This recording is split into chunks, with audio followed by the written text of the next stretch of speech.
క్రైస్తవుడా మరువవద్దు ఆయన రాకడా, కనిపెట్టి ప్రార్థన చేయు సిద్ధముగా నుండి.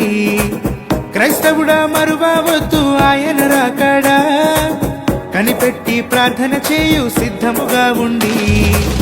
రేపపాటున మారాలి, రేపపాటున మారాలి, యేసయ్య చెంతకు చేరాలి, యేసయ్య చెంతకు చేరాలి. యేసు రాజుగా వచ్చుచున్నాడు, భూలోకమంతా తెలుసుకుంటారు. యేసు రాజుగా వచ్చుచున్నాడు, భూలోకమంతా తెలుసుకుంటారు.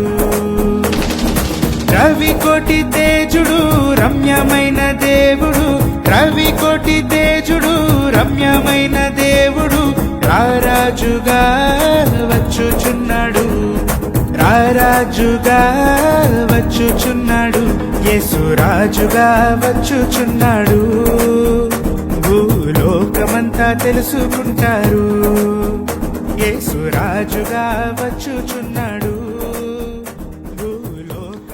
ఈ ఎడారిలో ప్రవాహములు. ఇజ్రాయేలు సంతతి వారు ప్రభువుకు మొరపెట్టగా ఆయనే వారికి ఒక విమోచకును పుట్టించాడు. ఒత్నీయేలును అతడు వారిని విమోచించెను. అతడు కాలేబుకు సహోదరుడు. ప్రభు ఆత్మ అతని మీదకు వచ్చెను. న్యాయాధిపతులు 3:9-10 వచనాలు.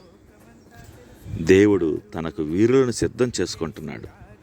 తరుణం వచ్చినప్పుడు ఒక్క నిమిషంలో వారికి తగిన స్థలమును నిర్ణయించి పెట్టిను. అప్పుడు వారెక్కడి నుండి వచ్చారో ప్రపంచం ఆశ్చర్యపడుతుంది. పరిశుద్ధాత్ముడు నిన్ను ఆయుత్తపరచని, నీ జీవితాన్ని క్రమంలో పెట్టి నిన్ను చక్కని చలువరాయిగా సిద్ధపరుస్తాడు.